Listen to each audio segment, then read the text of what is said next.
السلام علیکم ورحمۃ اللہ وبرکاتہ۔ محترم بزرگوں اور دوستو، اللہ جل جلالہ وعم نوالہ کا بے انتہا فضل و کرم ہے کہ اللہ تبارک و تعالی نے ہمیں شعبان کا مقدس مہینہ عطا فرمایا ہے۔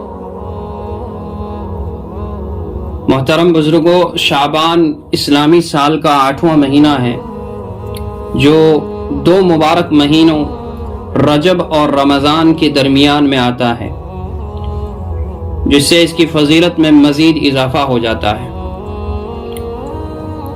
اس کی فضیلت کے لیے صرف اتنا کافی تھا کہ نبی پاک علیہ الصلاۃ والسلام نے ارشاد فرمایا، شعبان شہری رمضان شہر اللہ، شعبان میرا مہینہ ہے اور رمضان اللہ کا مہینہ ہے۔ شعبان کو شعبان اس لیے کہا جاتا ہے کہ اس ماہ میں احترام رمضان کی وجہ سے بہت سی نیکیاں پھیلتی ہیں، اور رمضان کو رمضان اس لیے کہا جاتا ہے کہ اس ماہ میں بہت سے گناہ جلا دیے جاتے ہیں۔ شعبان کو شعبان اس لیے کہا جاتا ہے کہ اس ماہ میں روزہ دار کی نیکیوں میں درختوں کی شاخوں کی طرح اس قدر اضافہ ہوتا ہے کہ وہ جنت میں داخل ہو جاتا ہے۔ شیخ عبد القادر جیلانی رحمۃ اللہ علیہ نے غنیۃ الطالبین میں تحریر فرمایا ہے، لفظ شعبان 5 حرفوں شین، عین، با، الف اور نون کا مجموعہ ہے۔ یہاں شین شرف سے، عین علو عظمت بلندی سے، با بر نیکی اور تقوی سے، الف الفت اور محبت سے، اور نون نور سے ماخوذ ہے۔ اس مہینے میں اللہ تعالیٰ کی طرف سے بندے کو یہ 4 چیزیں عطا ہوتی ہیں۔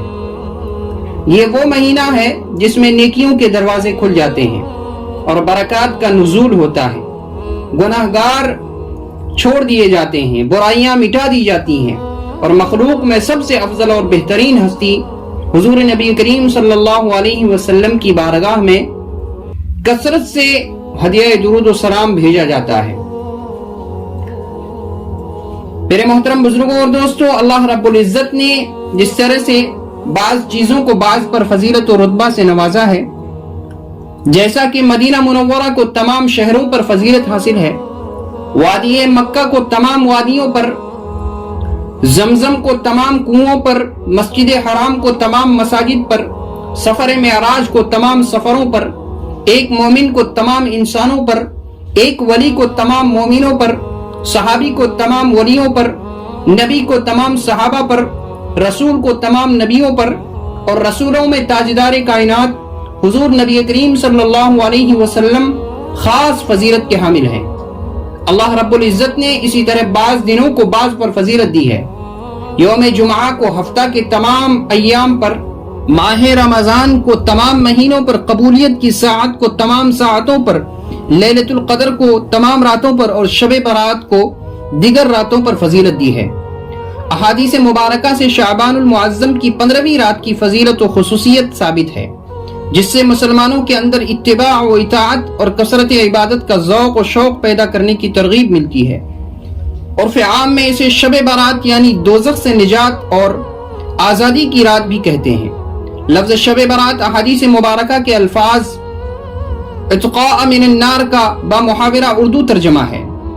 اس رات کو یہ نام خود رسول اللہ صلی اللہ علیہ وسلم نے عطا فرمایا، کیونکہ اس رات رحمت خداوندی کے طفیل لا تعداد انسان دوزخ سے نجات پاتے ہیں۔ اس فضیلت و بزرگی والی رات کے کئی نام ہیں: برکتوں والی رات، دوزخ سے آزادی ملنے کی رات، دستاویز والی رات، اللہ تعالیٰ کی رحمت خاصہ کے نزول کی رات۔ عزیزان ملت، اس رات میں ہمیں کچھ ایسے کام کرنے ہیں جس کی بنیاد پر ہماری مغفرت کا اللہ تبارک و تعالیٰ فیصلہ کر دیں۔ اس رات میں خصوصیت کے ساتھ ہمیں قرآن کریم کی تلاوت کرنی ہے اور نوافل کی پابندی کرنی ہے۔